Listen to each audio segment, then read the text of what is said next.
స్నేహితుల దినోత్సవం సందర్భంగా దేవుని యొక్క స్నేహము లేక భక్తులతో స్నేహం, విశ్వాసులతో స్నేహం మనము కలిగి ఉంటే ఎలా మేలు పొందుతాము, ఆశీర్వదించబడతాము, ఎలా తృప్తి చెందుతాము అనే విషయాలను దేవుని యొక్క వాక్యం నుండి యోహాను సువార్త 15వ అధ్యాయము 13వ వచనంలో తన స్నేహితుల కొరకు తన ప్రాణం పెట్టువానికంటే ఎక్కువైన ప్రేమ గల వాడెవడును లేడు. యేసు ప్రభువారు మన కొరకై ప్రాణం పెట్టాడు. యేసు ప్రభువారు మన కొరకై ప్రాణం పెట్టాడు కాబట్టి ఆయన ఎక్కువైన ప్రేమ కలిగినటువంటి వాడు. అంటే ప్రాణం పెట్టేంతగా స్నేహము కలిగినటువంటి వాడు. ఇది చెప్పాలంటే మన ప్రాణ స్నేహితుడు ఎవరు? యేసు క్రీస్తు ప్రభువారు మన కొరకై ప్రాణం పెట్టిన ప్రాణ స్నేహితుడు. ఇదే 14వ వచనంలో అంటాడు, నేను మీకు ఆజ్ఞాపించిన వాటిలో నేను మీకు ఆజ్ఞాపించిన వాటిని చేసిన మీరు నాకు స్నేహితులై ఉంటారు. దేవునికి మనం ఎప్పుడు స్నేహితులమై ఉంటామంటే దేవుడు మనకు ఆజ్ఞాపించినవి చేసినప్పుడు. దేవుడు ఏ సంగతులను మనకు ఆజ్ఞాపించాడో వాటిని మనం చేస్తే అప్పుడు మనం దేవునికి స్నేహితులం, యేసు ప్రభువారికి స్నేహితులం అవుతాం. ఆయన ఆజ్ఞాపించాడు ఏంటంటే మారు మనసు పొందమని. చదవండి అపోస్తలుల కార్యములు 17వ అధ్యాయము 30వ వచనం. ఆ అజ్ఞాన కాలములను దేవుడు చూచి చూడనట్టుగా ఉండెను. ఇప్పుడైతే అంతటను అందరూ మారు మనసు పొందవలనని మనుషులకు ఆజ్ఞాపించుతున్నాడు. దేవుడు ఆజ్ఞ ఇచ్చేది ఏంటంటే మారు మనసు పొందు, అప్పుడు నువ్వు నాకేమవుతావు? స్నేహితుని అవుతావు. దేవునికి నువ్వు స్నేహితుని కావాలంటే మారు మనసు పొందాలి. నీ పాపముల విషయమై పశ్చాత్తాపడాలి, నీ మనసు మార్చుకోవాలి. అప్పుడు ఆజ్ఞను గైకొన్నట్లుగా మరి దేవునికి స్నేహితుని అవుతాం. తర్వాత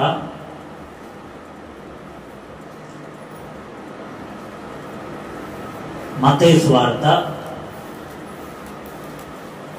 28వ అధ్యాయం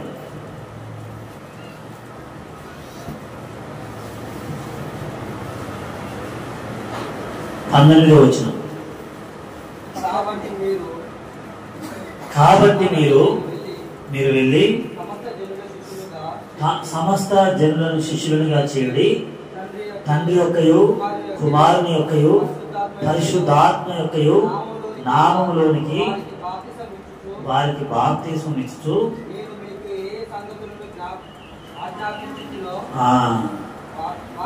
కాబట్టి దేవుడు ఆజ్ఞాపించిన ఆజ్ఞల్లో ఒకటి ఏంటంటే బాప్తిస్మం గురించి చెప్తున్నాడు. మారు మనసు పొందాలి, తర్వాత బాప్తిస్మం తీసుకోవాలి. మారు మనసు పొంది బాప్తిస్మం తీసుకుంటే అప్పుడు దేవుని స్నేహితులు, యేసు ప్రభువారికి స్నేహితులు. అప్పటి వరకు లోకంతో స్నేహం,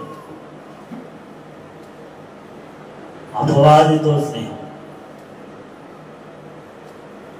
మరి అన్యులతో స్నేహం.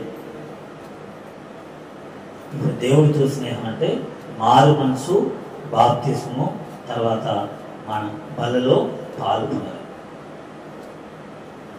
బలలో పాలు పొందడం మత్తయి సువార్త 22వ అధ్యాయం 11వ వచనం. రాజు కూర్చున్న వారిని చూడడానికి ఎక్కడికి వచ్చాడు? లోపలికి వచ్చి అక్కడ పెళ్లి వస్త్రం లేకుండా ఉన్న ఒక ఆయన చూసి, స్నేహితుడా, ఏమంటున్నాడు? స్నేహితుడా, పెళ్లి వస్త్రం లేకుండా ఎలా వచ్చావు? ఏ వస్త్రం అంట? పెళ్లి వస్త్రం. అదే రక్షణ వస్త్రం, అదే పరలోకానికి వెళ్ళవలసిన ఆత్మీయమైనటువంటి వస్త్రం. స్నేహితుడా అని పిలుస్తున్నాడు, కానీ ఏం లేదు, ఆయనకు పెళ్లి వస్త్రం లేదు. కాబట్టి నువ్వు నాకు ఎలా స్నేహితులవుతావు? కాబట్టి ఆ పెళ్లి వస్త్రం దేవునికి స్నేహించేవారు కదా, స్నేహితుల కొరకు చేతికి ఏదో కట్టుకుంటారు కదా, ఏదో ఏంటి ఫ్రెండ్షిప్ బ్యాండ్ వేమా ఏంటట బ్యాండ్ అంటే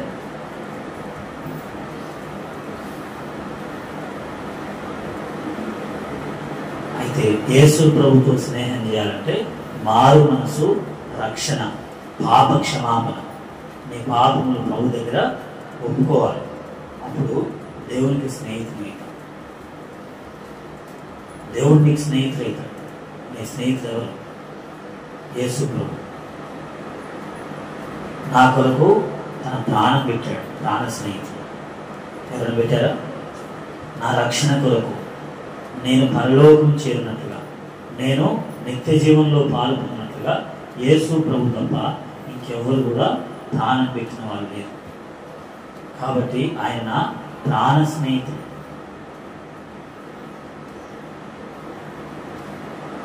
ఎవరైతే మారు మనసు పొందారో, ఎవరైతే మారు మనసు పొందారో, ఎవరైతే బాప్తిస్మం తీసుకున్నారో, ఎవరైతే ఆయన రక్తంలో కడగబడ్డారో వారు యేసు ప్రభుకి ఎవరు? స్నేహితులు, ప్రాణ స్నేహితులు.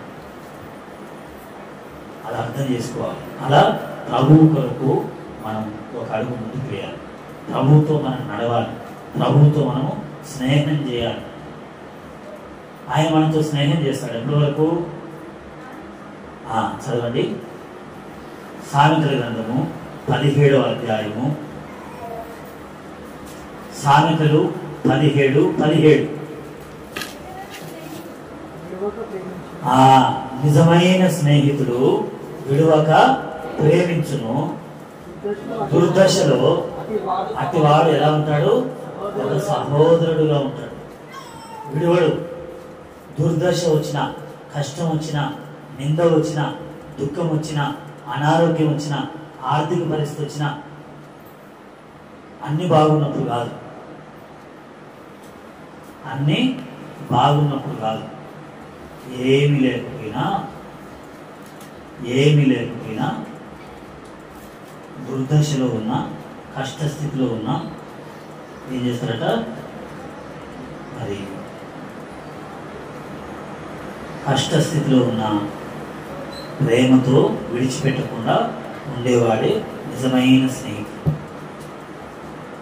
ఆయనే ప్రభు యేసుక్రీస్తు. మనం ఎంత కష్టంలో ఉన్నా, మనం ఎంత దుఃఖంలో ఉన్నా, మనం ఎంత వేదనలో ఉన్నా, అందరూ విడిస్తే యేసు ప్రభు మనల్ని విడువని స్నేహితుడు. ఆయనను మనం వెంబడించాలి, ఆయన కొరకే మనం జీవించాలి, ఆయనతో మనం మాట్లాడతారు ఆయన. నిర్గమాకాండము 33వ అధ్యాయము 11వ వచనం. నిర్గమాకాండము 33:11. మనుషుడు తన స్నేహితుడితో యెహోవా మోషేతో ఒక స్నేహితుడు మాట్లాడినట్లే మాట్లాడుతున్నాడు.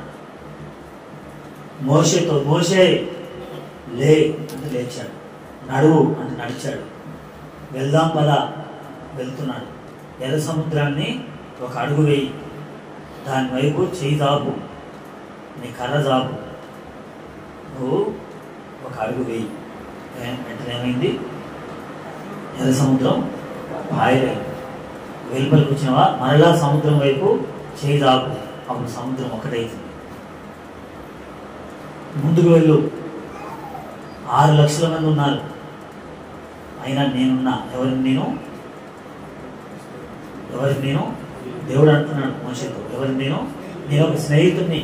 నువ్వు కష్టంలో ఉంటే ఈ 6 లక్షల మందిని నడిపించేటప్పుడు వాళ్ళ ద్వారా నీకు ఇబ్బంది కలగవచ్చు, బాధ కలగవచ్చు, వాళ్ళ ద్వారా నీకు దుఃఖం రావచ్చు, ఇంతమందిని నువ్వు నడిపించేటప్పుడు వారి స్వభావాన్ని బట్టి నీకు దుఃఖం రావచ్చు, నీకేమైనా కష్టం రావచ్చు, ఆర్థిక పరిస్థితి రావచ్చు, భోజనం లేదు, నీళ్లు లేవు.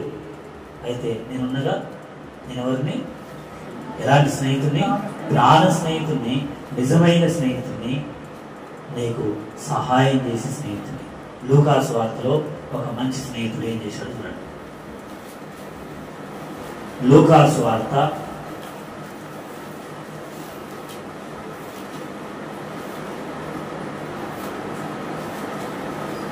11వ అధ్యాయం 5వ వచనం. ఒక ముగ్గురు స్నేహితుల గురించి రాశాడు ఇక్కడ. 5. మరియు ఆయన వారితో వచ్చాను, మీలో ఎవరికైనా ఎవరున్నారట? మీలో ఒక ఆయనకు ఒక స్నేహితుడు ఉన్నాడు. అంటే ఒక స్నేహితుడు తన స్నేహితుడి దగ్గరికి ఎప్పుడు వెళ్ళాడట? అర్ధరాత్రి వెళ్ళాడు. వెళ్ళి, స్నేహితుడా ఎన్ని కావాలి? 3 రొట్టెలు కావాలి. 3 రొట్టెలు. ఎప్పుడు అడుగుతున్నాడు? అది వచ్చి అర్ధరాత్రి అడుగుతున్నాడు.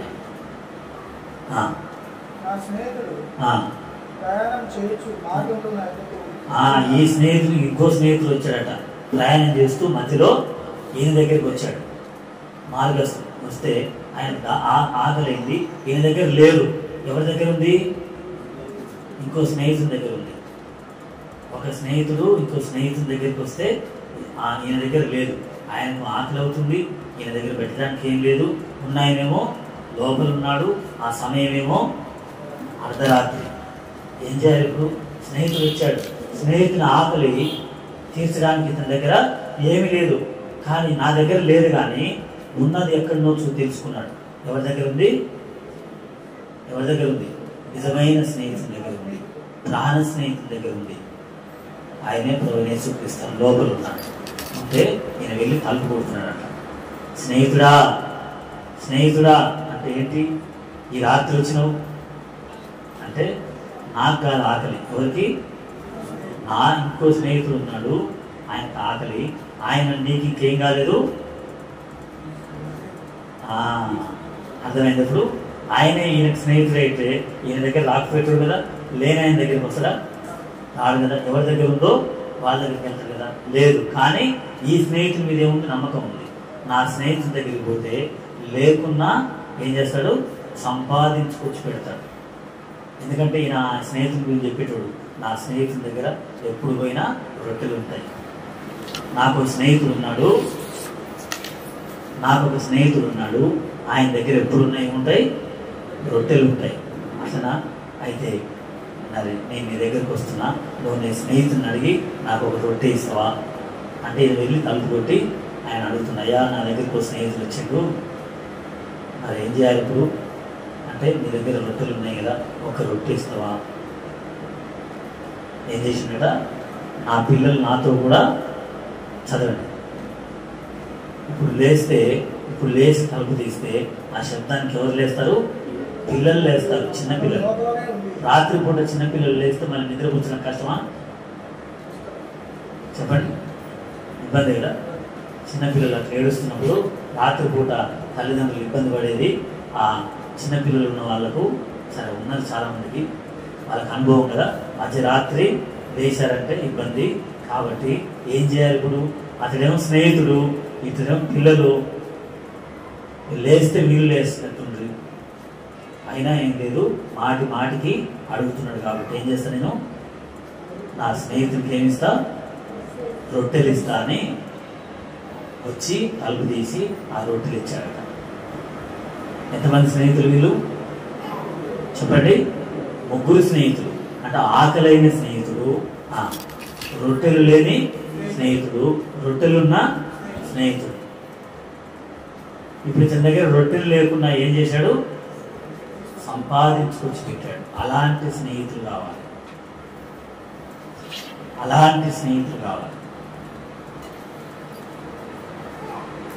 అంతేనా? తెచ్చిపెట్టిండా లేదా?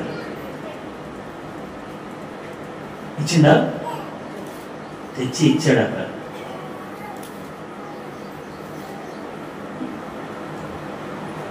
చూడండి 16వ అధ్యాయమా 16వ అధ్యాయం 9వ వచనం. అన్యాయపు సిరి వలన ఎవరిని సంపాదించుకోవాలి? స్నేహితులను సంపాదించుకోవాలి. ఏదో సంపాదించుకోవడం కాదు. ఎందుకంటే ఆ సిరి మిమ్మల్ని వదిలిపోయినప్పుడు వారు ఏం చేస్తారు? మిమ్మల్ని చెప్పండి, ఏం చేస్తారు? మిమ్మల్ని ఇళ్లలో చేర్చుకుంటారు. అలాంటి స్నేహితులు కష్టంలో ఉన్నప్పుడు ఆదుకునే స్నేహితులను సంపాదించుకోవాలి. కొంతమంది ఏం చేస్తారంటే పోగొట్టుకుంటారు, స్నేహితులను పోగొట్టుకుంటారు. స్నేహితులను సంపాదించుకోవాలి. యేసు ప్రభు స్నేహితులను సంపాదించకుండా పోగొట్టుకున్నారు. చెప్పండి, ఎలాంటి స్నేహితులు అంటే యేసు ప్రభుకు? చూడండి 11వ అధ్యాయం 29వ వచనం, మత్తయి సువార్త 11వ అధ్యాయము 19వ వచనం. 11:19 మత్తయి సువార్త.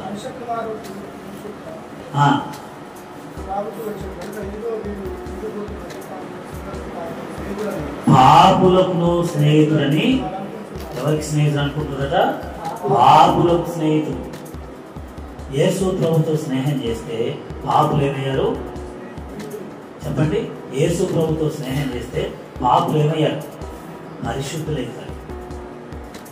అదే లోకంతో స్నేహం చేస్తే పరిశుద్ధులు ఏమవుతారు? చెప్పండి, పరిశుద్ధులు ఏమవుతారు?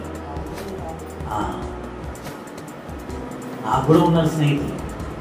వాళ్ళతో స్నేహం చేస్తే సినిమాలు తీసుకెళ్తారు, వాళ్ళతో స్నేహం చేస్తే తాగే దగ్గర తీసుకెళ్తారు, నాతో స్నేహం చేస్తే పాన్ షాపుకి తీసుకెళ్తారు, బీర్ షాపుకి తీసుకెళ్తారు.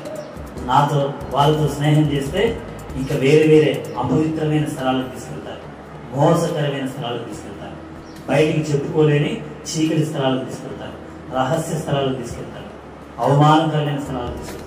కానీ యేసు ప్రభు అనే స్నేహితుడి దగ్గరికి వస్తే ఏం చేస్తాడు? నాలో ఉన్న పాపం అంతా తీసివేసి నన్ను పవిత్రపరిచి నన్ను పరిశుద్ధునిగా చేస్తాడు. అందుకని యేసు ప్రభుతో స్నేహం చేసి ఆయన ఆజ్ఞలు పాటించాలి.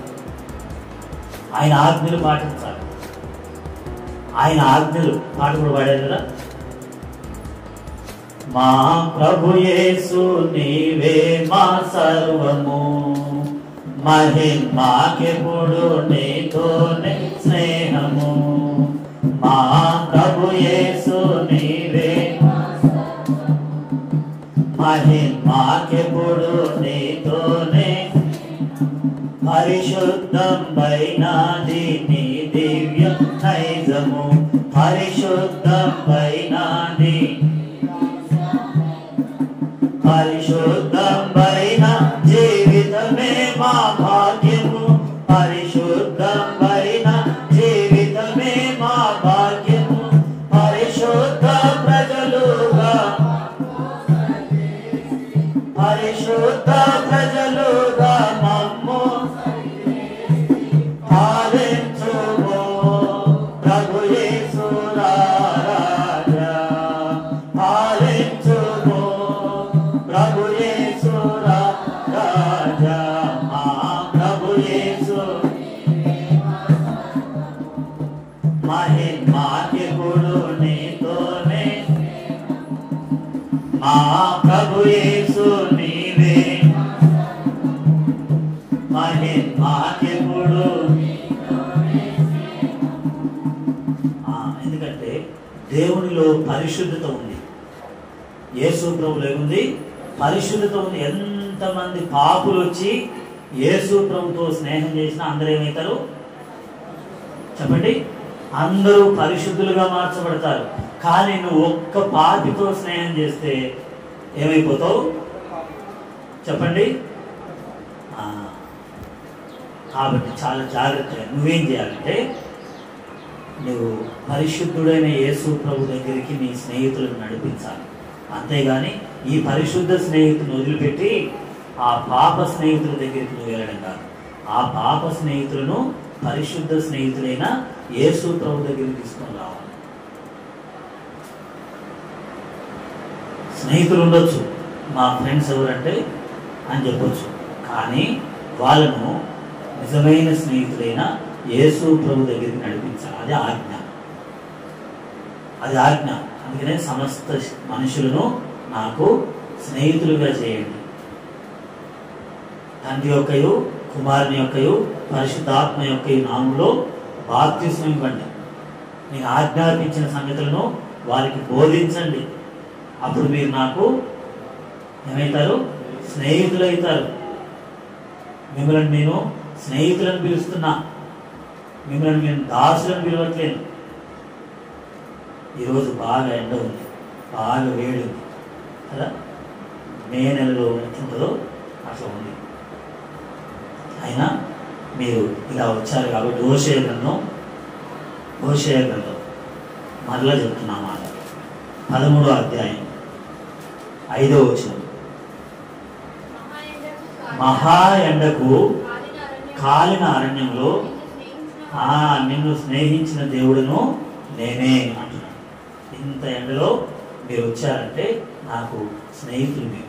అందుకని ఇక్కడ కూర్చోగలిగినాను, మెచ్చుకుంటున్నాను. అబ్రహాం కూడా ఏ సమయంలో ఎదుర్కొని మొఖం నేల మట్టుకు ఉంచాడు? ఎండవేళ వెళ్ళి మొఖం నేలకు కొడితే ఏమవుతుంది? మొఖం ఏమవుతుంది? కూర్చుంది ఎక్కడ? అసలు సింధూర వృక్షం కింద, సింధూర చెట్టు కింద కూర్చున్న ఆయన పరిగెత్తుకొని వెళ్ళి ఎండకు సాగిలు పడ్డాడు, సాష్టాంగ పడ్డాడు. ఎందుకంటే ఈ సింధూరం చెట్టు నీడ కంటే నా దేవుని నీడ నాకు ఇంకా మంచిది. నా ముఖము ఏమైందట? పరమగీతములు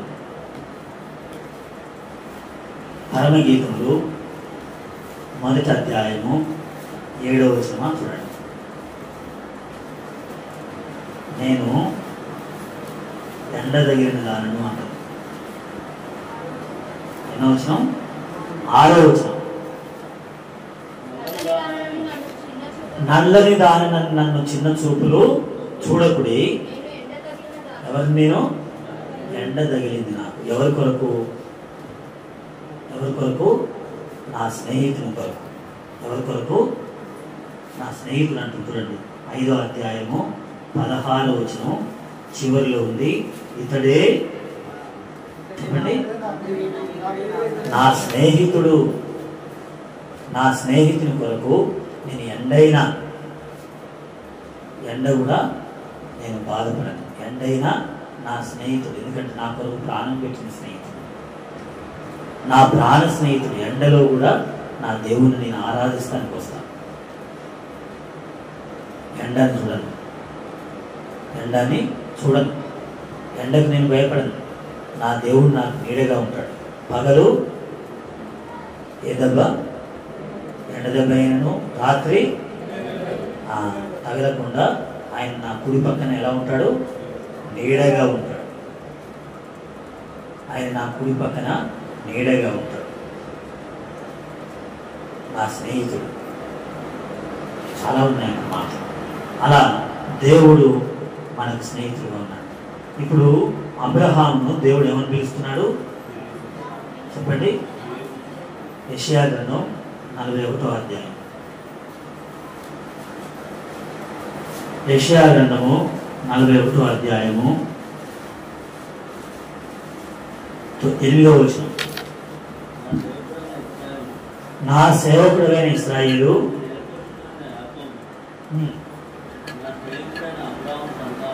నా స్నేహితుడైన అబ్రహాము.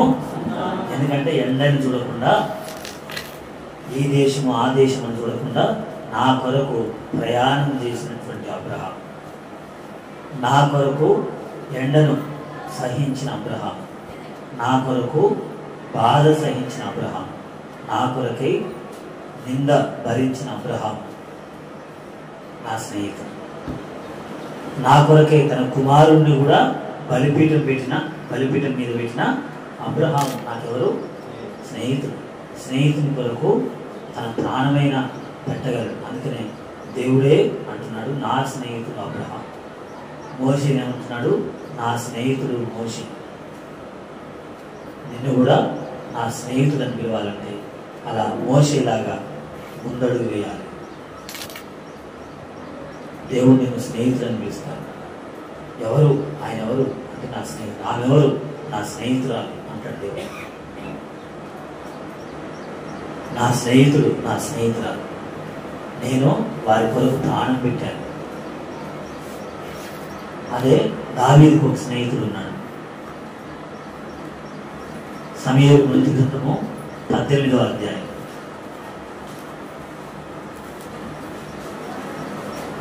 3వ వచనం. దావీదు తన ప్రాణ స్నేహితుడిని భావించుకొని అతన్ని ప్రేమించి యోనాతాను అతనితో ఏం చేశాడు? నిబంధన చేశాడు. స్నేహితుడు, నా స్నేహితుడని నిబంధన చేసుకున్నాడు యోనాతాను దావీదుతో. దావీదు, నీవు నా ప్రాణ స్నేహితుడు. ఎందుకో నిన్ను చూస్తుంటే నా ప్రాణ స్నేహితుడు అనిపిస్తుంది. ఏం చేస్తాడు తెలుసా నీకు? చదవండి, ఏమిస్తాడు? నీతో నేను నిబంధన చేస్తున్నా, ఆ నిబంధనకు గుర్తుగా నీకేమిస్తా?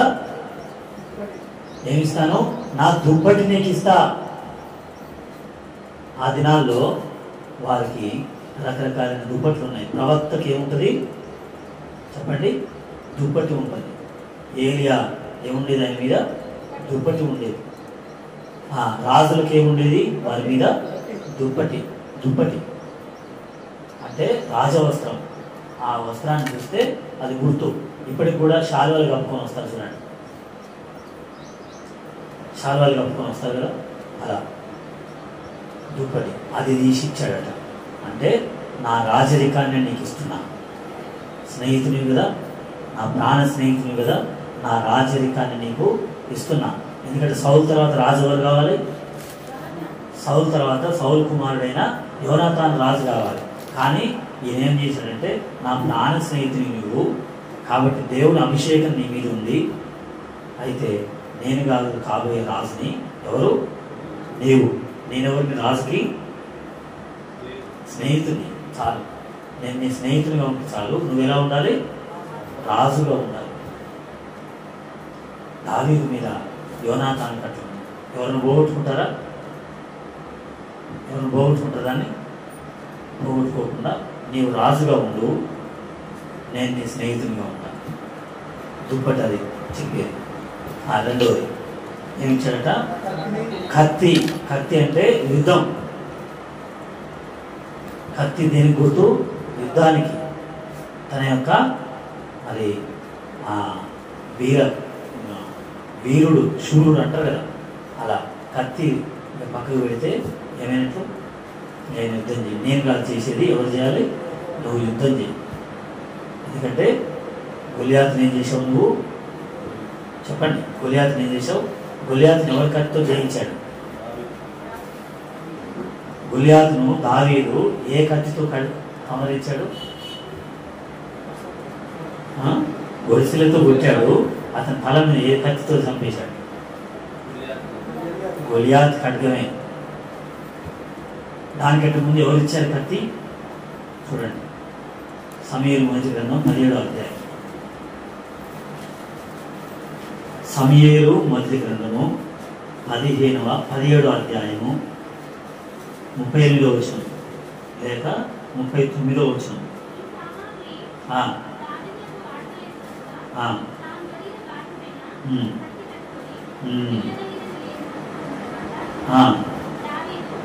ఎవరిచ్చారట? 38. ఇమ్మంటారు, సౌలు తన యుద్ధ వస్త్రములను దావీదునకు ధరింపజేసి రాగి శిరస్త్రాణము అతని కట్టి యుద్ధ కవచం తొడిగించను.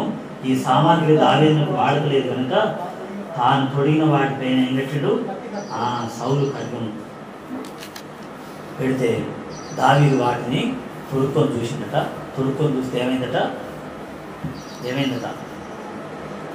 చెప్పండి. దావీదు అంతా ఏమైంది? దావీదు చిన్నవాడు, సౌలు ఎత్తైన వాడు. ఆయన వస్త్రాలు వెనకేస్తే ఏమైనా చెప్పండి? మోకాళ్ళ కిందికి వచ్చింది ఆయనకి. ఈ భుజాలు జారిపోయినాయి కింది. కత్తి కట్టుకునేది అది కడితే అది కిందికి పోయింది, నేల కాంతుంది. ఇది నాకు కుదిరేటట్లేదు, ఇట్లా ఈడ్చుకుంటూ నేను బోలేం, తీసి పక్క పెట్టు అని ఏం తీసుకొచ్చాడు? చెప్పండి. ఒడిసెల దాల్న 7 రాళ్ళు చాలు అని నాకు ఈ కత్తి వద్దని పక్కకు పెట్టాడు. మళ్ళీ ఏ కత్తి దొరికింది ఆయనకు చూడండి, గులియాత్ ఖడ్గం. ఎన్నో వచ్చినాం? 53, 51. వాడు బోర్లు పడగా దావీదు పరిగెత్తి ఆ ఫిలిష్తీయుల మీద నిల్చుండి వాని కత్తి వరదీసి దానితో వాని సౌలు కత్తి ఏం సరిపోవట్లేదు, కానీ గొలియాత్ కత్తి మాత్రం పట్టుకున్నాడు. ఎందుకు? ఏం చేయాలి? గొలియాతుని ఏం చేయాలి? వాని కత్తితో వాన్నే నరికేశాడు. సౌలు కత్తి వచ్చింది ఈయనకే, గొలియాత్ కత్తి వచ్చింది ఈయనకే. మళ్ళీ 18వ అధ్యాయంకి వచ్చింది ఎవరు కత్తి వచ్చింది? యోనాతాన్ ఖడ్గం వచ్చింది. అయినా ఈ ఖడ్గము ఇవన్నీ నాకు కాదు. మళ్ళీ దావీదు కూడా కత్తి ఉందంట. 25వ అధ్యాయం 25, 13వ వచనం. 25, 13. అతడు దావీదు ఈ కత్తులను ధరించుకున్నానగా వాళ్ళ కత్తులను ధరించుకున్నారు. దావీదు కూడా ఏముంది? దావీదు కూడా ఏమొచ్చింది? ఒక కత్తి ఉందంట. దావీదు తన కత్తి చేత పట్టుకున్నాడు. కాబట్టి దావీదు కత్తి ఒకటి, గొలియాత్ కత్తి ఒకటి, సౌలు కత్తి ఒకటి, యోనాతాన్ కత్తి ఒకటి.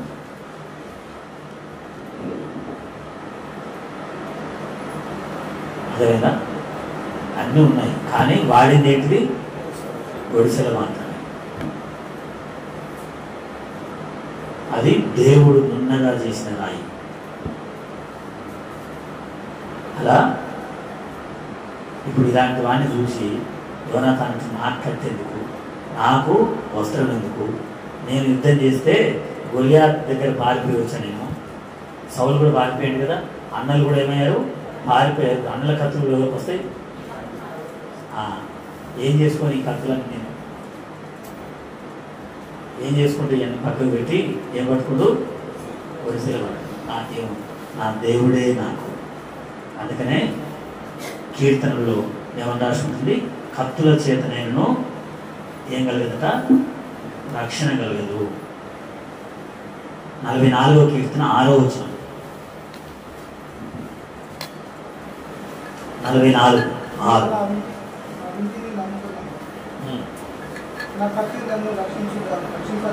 నా కత్తి నన్ను రక్షింపజాలదు. చాలు. గొలియాత్ ఖడ్గమే కానీ లేక మరి యోనాతాన్ ఖడ్గమే కానీ, సౌలు ఖడ్గమే కానీ, ఆఖరికి దావీదు ఖడ్గమే కానీ దావీదుని ఏం చేయలేదు? రక్షించదు. ఎవరు రక్షించేది? దేవుడే. దేవుడు రక్షించాలి. ఇదంతా యోనాతాన్ గమనించి, నాకు కూడా నా కత్తి అవసరం లేదు, నీకే ఇస్తున్నా, నాకు నువ్వు ఉంటే చాలు అంటే అర్థమైంది. కత్తి లాంటి నా స్నేహితుడు నాకుంటే చాలు. నా స్నేహితుడు నాతో ఉంటే, ఆయనతో ఎవరున్నారు? నిజమైన స్నేహితుడు ఉన్నాడు. ఎవరితో? దావీదుతో. ఇప్పుడు నేను ఎవరితో ఉంటా? దావీదుతో ఉంటా. నాకేది వద్దు, దుప్పిటి వద్దు, ఖడ్గం వద్దు, ఇంకోటి ఉంది విల్లు. విల్లు అంటే ఏం చూపిస్తుందంటే వేట. ఆ విల్లు వేట. కాబట్టి ఆ దినాల్లో వాళ్ళు రుచైన పదార్థాలు తెచ్చుకోవాలంటే, తినాలంటే రెడ్ బకెట్కి పోవాల్సిన అవసరం లేదు.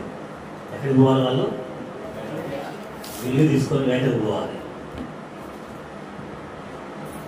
ఒకవేళ ఇంట్లో ఉన్న వాళ్ళు నాకు ఈరోజు మాంసం నేను ఉద్దేశింది ఇస్తాను అంటాడు కదా. ఎవరితో? ఏషావుతో అంటాడు. అయ్యా నాకేమైతుంది?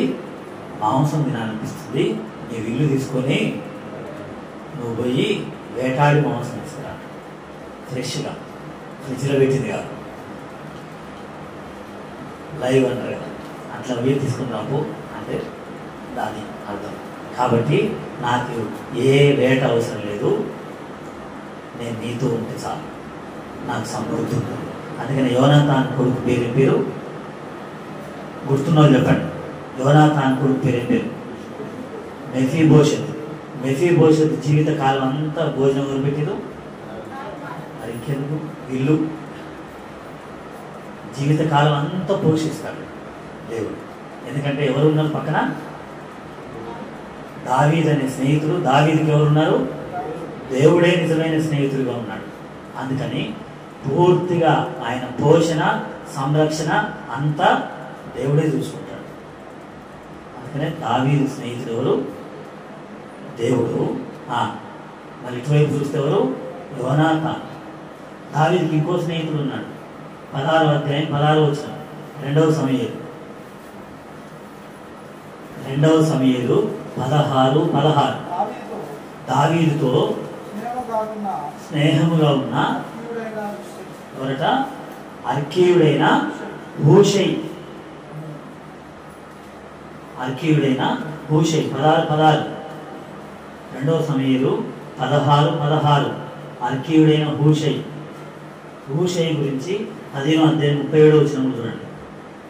15:37 దావీదు స్నేహితుడైన హూషై పట్టణంలో కూర్చుండగా, అంతేనా?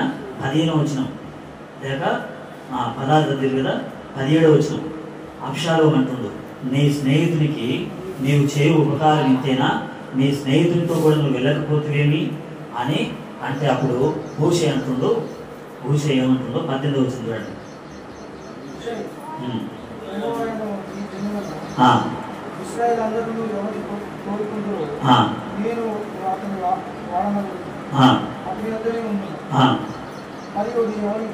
నేను ఎవరికి సేవ చేయవలను? అతని కుమారుని సన్నిధిని నేను సేవ చేయవలను కదా. మీ తండ్రి సన్నిధిని నేను సేవ చేసినట్లు మీ సన్నిధిని నేను సేవ చేయనని అబ్షాలోము వద్ద మనవి చేసెను. ఇలా ఈ చరిత్ర అంతా వాళ్ళు ఎప్పుడైనా వివరించవచ్చు. కానీ హూషై ఏం పేరు? ఆయన పేరు హూషై. హూషై అంటే వేగిరము అని అర్థం. వేగిరం అంటే త్వరగా, చురుకైన అని అర్థం. చురుకైన స్నేహితుడు. అహీతోపెల ఆలోచన జరగొట్టింది ఎవరు తెలుసా? హూషై. చదవండి. అహీతోపెలు దావీదుకు వ్యతిరేకమైన ఆలోచనలు ఎన్నో చేస్తే, దావీదు ప్రార్థన చేస్తే, ఇప్పుడు చూడండి 23వ వచనం, ఆ దినంలో అహీతోపెలు చెప్పిన ఈ ఆలోచనను ఇప్పుడు 17వ అధ్యాయం 7వ వచనం, హూషై అబ్షాలోముతో ఇట్లను, ఈసారి అహీతోపెలు చెప్పిన ఆలోచన అని అహీతోపెల ఆలోచన జరగొట్టినవారు హూషై. చురుకైన వాడు. అంటే దావీదుకి నష్టం కలుగుతుందని, సంఘానికి నష్టం కలుగుతుందని, రాజ్యానికి నష్టం కలుగుతుందని, దేవుడికి అవమానం వస్తుందని ఏం చేశాడంటే, హూషై ఎలాంటి వాడు కానీ దావీదుతో ఎప్పటికీ ఏం చేసేవాడట ఆయన? చెప్పండి. దావీదుతో ఎప్పటికీ ఏం చేసేవాడు? స్నేహముగా ఉండేవాడు. ఎప్పటికీ దావీదుతో స్నేహంగా ఉన్న హూషై వెళ్ళి ఆ సమాధానం చెప్తే వెంటనే అహీతోపెల ఆలోచన ఏమైంది?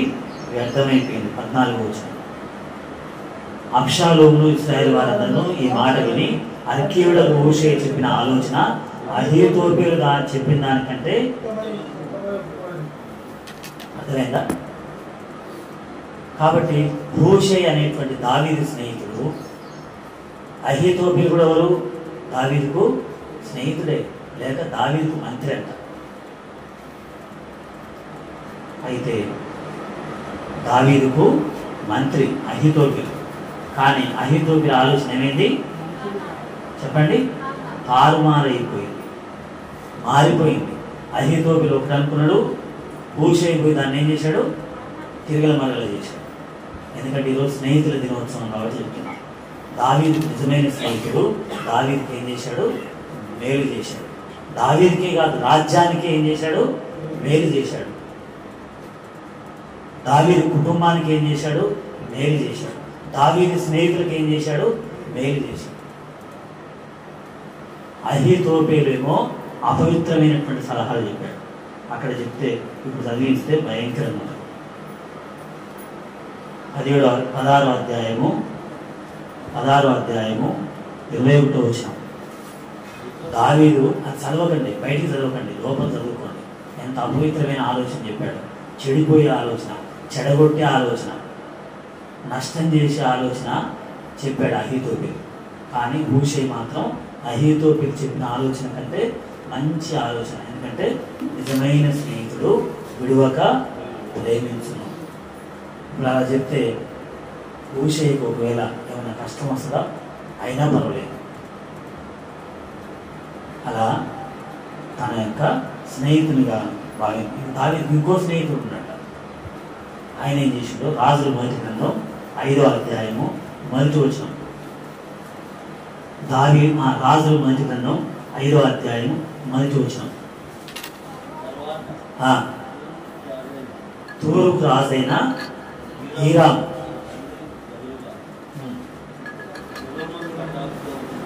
తన తండ్రికి బదులుగా సొలొమోను పట్టాభిషేకము పొందినని విని తన సేవకులను సొలొమోను వద్దకు పంపిన. ఏదైనా హీరాము ఎప్పటికీ దావీదుతో స్నేహముగా ఉండెను. దావీదు లేడు, ఇప్పుడు ఉన్నాడా? లేడు. కానీ దావీదు కుమారుడైన సొలొమోనుకు సహాయం చేస్తున్నవారు హీరాము. దావీదుకి ఏమితుడైనా స్నేహితుడు. అలాంటి అంటే నేను చనిపోయినా నా పిల్లలకు సహాయం చేయగలిగిన వాళ్ళను మనం స్నేహితులుగా ఎంచుకోవాలి. కానీ నాకే నష్టం చేస్తున్న స్నేహితులుగా ఎంచుకోవాలి. ఎవరైనా నేను పోయినా నా పిల్లలకు మేలు చేయాలి, అలాంటి వాళ్ళను స్నేహితులుగా. నాకే నా ఆస్తి పోగొట్టుకుంటే బాగుందని సంకలు కొట్టేటోళ్ళను స్నేహితులుగా ఎంచుకోవాలి. నాకు అవమానం కలుగుతుంటే అవమానాన్ని చూసి బాగైందని చెప్పి సంకలు కొట్టుకుంటూ చేతులు స్నేహితులుగా ఎంచుకోవద్దు. అర్థమైందా? నాకు ఇబ్బంది కలుగుతుంటే చూసి ఆనందించే వాళ్ళని చూసి స్నేహితులుగా ఎంచుకోవద్దు.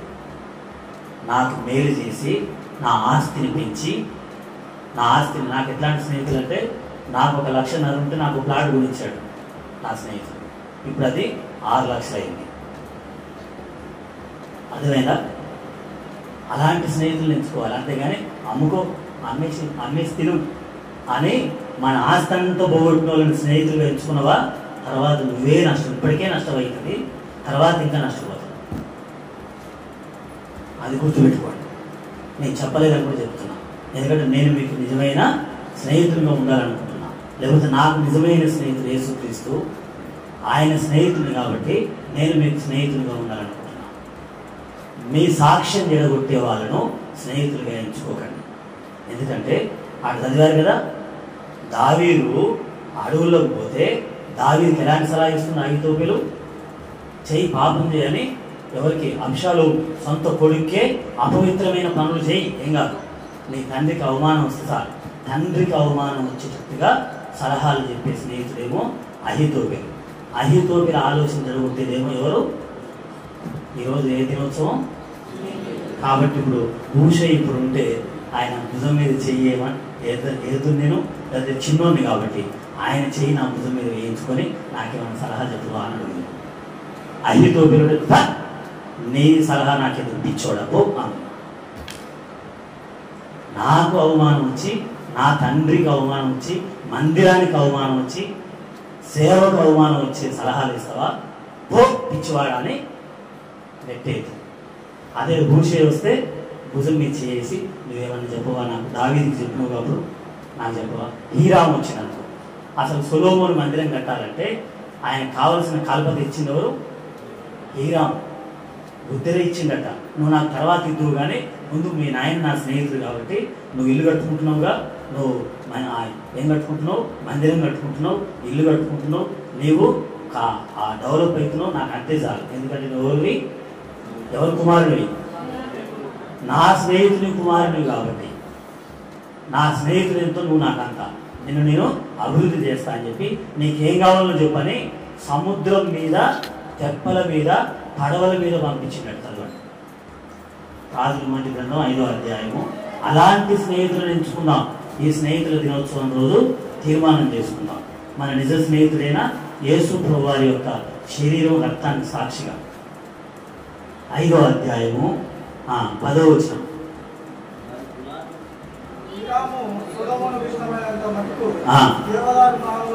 9వ వచనం. నా సేవకులు వాటిని లెబానోను నుండి సముద్రమును తెచ్చెదరు, తెప్పలుగా కట్టించి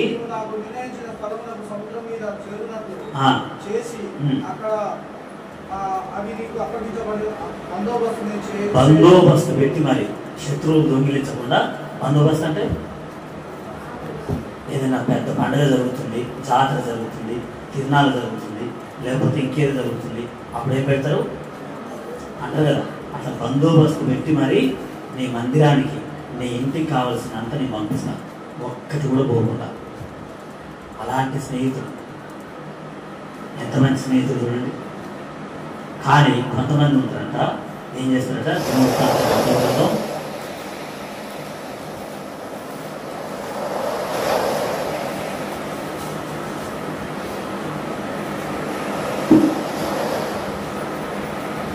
21వ అధ్యాయం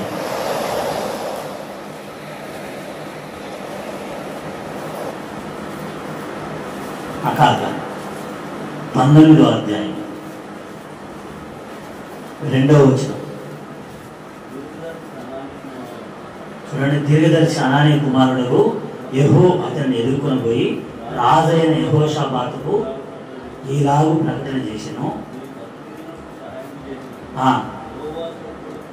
ఎవరికట, దేవుని శత్రువులకు స్నేహితులు అవుతావా అంటున్నాడు. వద్దట్లా, వద్దు. దేవునికి, దేవుని సేవకులకు, దేవుని సంఘానికి, దేవుని మందిరానికి, దేవుని ప్రజలకు స్నేహితులుగా ఉండాలి. కష్టమైనా పర్వాలేదు. ఎందుకంటే ఈ స్నేహితుని దగ్గర ఏముంది, రొట్టెలు ఉన్నాయి. ఏమున్నాయి, రొట్టెలు ఉన్నాయి. కాబట్టి రొట్టెలు ఇచ్చే స్నేహితునితో స్నేహం చేయాలి, మార్చుకోవాలి. ఎందుకంటే పాపుల స్నేహితుడే యేసుప్రభు. కానీ పాపులను ఏం చేస్తున్నాడు, ఆయన పాపిగా మారడు, ఏమవుతాడు. అలా ఉండే మనం కూడా పరిశుద్ధుడైన క్రీస్తుతో స్నేహం చేయించి మనలో ఏమైనా పాపం ఉంటే వాటిని మాన్పించాలి మన స్నేహితులు. అప్పుడు నువ్వు నిజమైన స్నేహితుడు. ఇంకా ఏమైనా దుర్మార్గ పనులు చేసినావనుకో, నువ్వు చేసి ఇతరులతో చేయించినావనుకో, నీవు ఇలాంటి స్నేహితుడు, నష్టం చేసే స్నేహితుడు. సమయం అయింది. అగడు కూడా ఉంది కదా, ఉందా, ఉన్నదా? అది 5 నిమిషాలు 6 నిమిషాలు లేట్ నడుస్తుంది గడియారం. దానికి 6 నిమిషాలు కలుపుకోవాలి. అలా మనము ఎవరికి స్నేహితులం. లాజరు సమాధిలో ఉన్నాడు. ఎక్కడ ఉన్నాడు, సమాధిలో ఉన్నాడు. లాజరు లేపడానికి యేసు వెళ్తున్నాడు. వెళ్ళేటప్పుడు ఏమంటున్నాడు, యోహాను 11:11. యోహాను 11:11.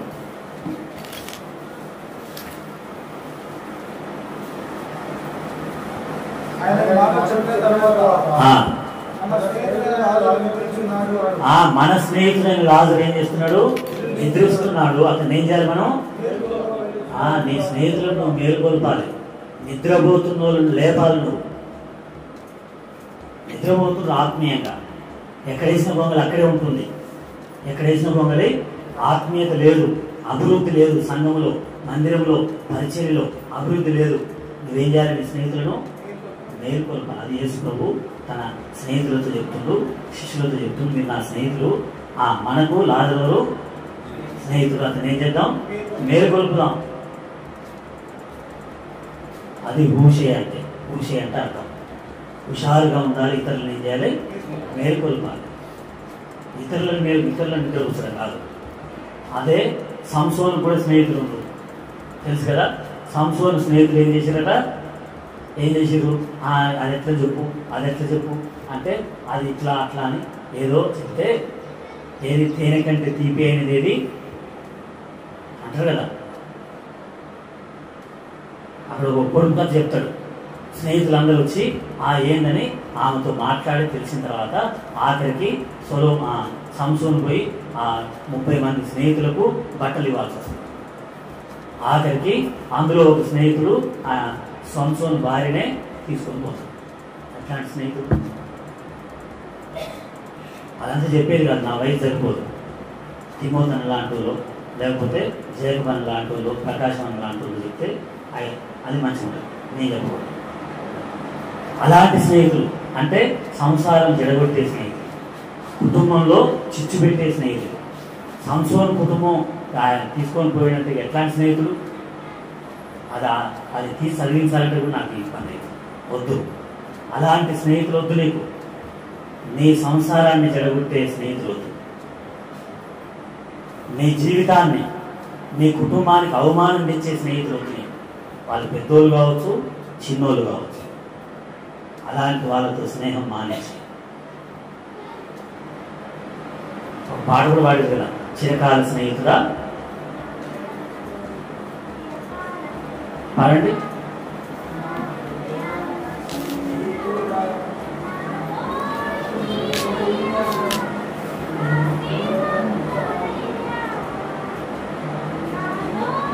భయపడకండి, పాడండి. ఇంకా చేసే పాటనే.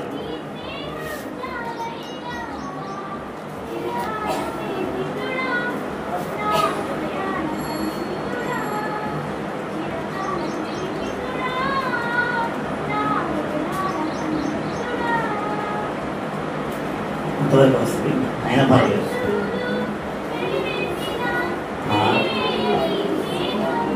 మంచిగా బంధువులు వెలివేసిన వెలివేయని స్నేహం.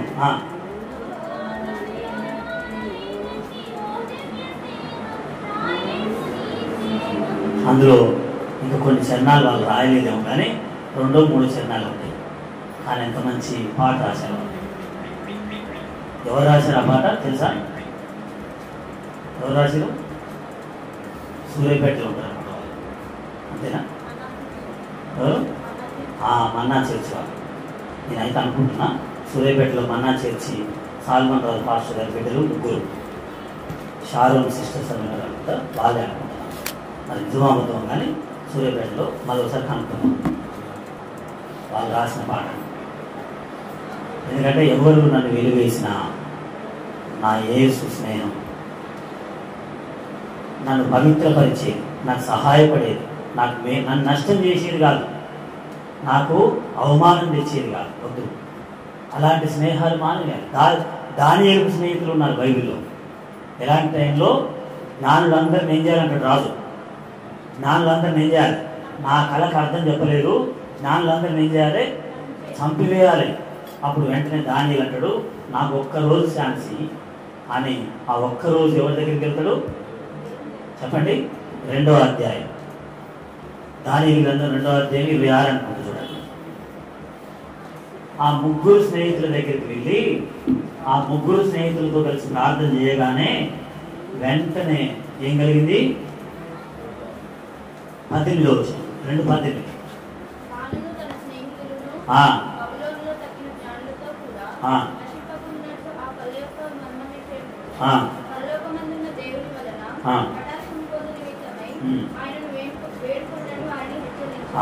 అలా 3 స్నేహితులు కలిసి దానియేలుతో ప్రార్థన చేస్తే బబులోనులో ఉన్న జ్ఞానులందరికీ మరణం తప్పించబడింది. ఒకవేళ ఈ 3 స్నేహితులు దానియేలుతో ప్రార్థన చేయకపోతే ఆ దేశంలో ఉన్న జ్ఞానులందరూ ఏమయ్యేటోళ్ళు? మరి ఎవరు మిగిలేటోళ్ళు? జ్ఞానులందరూ చచ్చిపోతే ఎవరు మిగులుతారు? ఉదాహరణకు ఎవరు మిగులుతారు? అజ్ఞానులు మిగిలేవారు. సరే, సమయం అయిపోయింది కాబట్టి యోబుకు స్నేహితులు ఉన్నారు. యోబు స్నేహితులు వచ్చి యోబుతో ఏమంటున్నారు? నువ్వేం పాపం చేసినవో, నీ పిల్లలేం పాపం చేసిందో, ఎందుకు వచ్చింది శిక్ష నీకు, ఎందుకు వచ్చింది బాధ అనుకుంటే యోబు బాధపడుతున్నాడు. ఆఖరికి దేవుడే డైరెక్ట్ అంటున్నాడు. ఏమంటున్నాడంటే ఆ 3 స్నేహితులతో, ఓ పిచ్చి వాళ్ళారా, మేము 3 కలిసి మళ్ళీ ఎవరి దగ్గరికి పోవాలి? యోబు దగ్గరికి పోతే మీ స్నేహితుడైన యోబు మీ 3 కొరకు ప్రార్థన చేస్తే ఏమైంది? మిమ్మల్ని అంగీకరిస్తాం. అప్పుడు యోబు ఆ 3 కొరకు ప్రార్థన చేయగానే హకీమ్ అని యోబుకి ఏమొచ్చింది చెప్పండి? మరలా ఆరోగ్యం వచ్చింది, మరలా 2 ఆశీర్వాదం వచ్చింది. కాబట్టి ప్రార్థించే స్నేహితులు. కొర్నేలికి ఎవరు వచ్చారు? కొర్నేలింటికి ఎవరెవరు పిలిచాడట? బంధువులను, ఇంకా ముఖ్య స్నేహితులను రాసింది అపోస్తల కార్యం 10వ అధ్యాయంలో. చీఫ్ బెస్ట్ ఫ్రెండ్స్, లేకపోతే డీప్ ఫ్రెండ్స్, డెత్ ఫ్రెండ్స్ కాదు. ఎన్నో వచనం? 10వ అధ్యాయము అపోస్తల కార్యంలో 10వ అధ్యాయం ఎన్నో వచనం? 24. ముఖ్య స్నేహితులను పిలుచుకుంటే వారి కొరకు కనిపెట్టుకుని ఉన్నాడు. అలా వారందరి మీదకి పరిశుద్ధాత్మ దేవుడు దిగి వచ్చాడు. చివరి 2 వచనాలు చూస్తే చివరిలో మోకరించుకొని చూసుకోండి. అలాంటి స్నేహితులు కావాలి, దేవుని సన్నిధిలో కనిపెట్టే స్నేహితులు కదా. అవసరమైతే సహాయం చేసే స్నేహితులు, మనకు ఆస్తిని పెంచే స్నేహితులు, మనకు మంచి సలహాలు ఇచ్చే స్నేహితులు, మనకు అవమానం తీసివేసే స్నేహితులు, జీవితకాలం అంతా పోషించగలిగే స్నేహితులు, మంచి సలహాలు ఇచ్చే స్నేహితులు, రొట్టె ఇచ్చే స్నేహితులు. పరీక్షించుకుందాం. స్నేహితుల దినోత్సవం పేరు మీద మంచి స్నేహితుడైన యేసు ప్రభువారి